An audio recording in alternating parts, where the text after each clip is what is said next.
Kalau cc-nya ngaruh nggak bang, minimal cc berapa? Nah ini komentar keren nih teman-teman. Jadi kalau untuk cc emang ngaruh kak untuk alat cultivator ini. Tapi jangan khawatir, walaupun cc rendah ya, cc kecil itu bisa kak.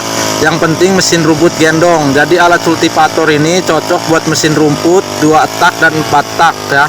Ini untuk mesin rumput yang as kotak. Ininya untuk asnya, as yang buat ngopel cultivatornya kak. Jadi pastikan kak, maupun cc tinggi ataupun cc rendah, yang pasti usahakan lahannya itu sudah bebas rumput ya. Jadi agar tarikannya enteng, apalagi sudah di pestisida itu lebih keren lagi.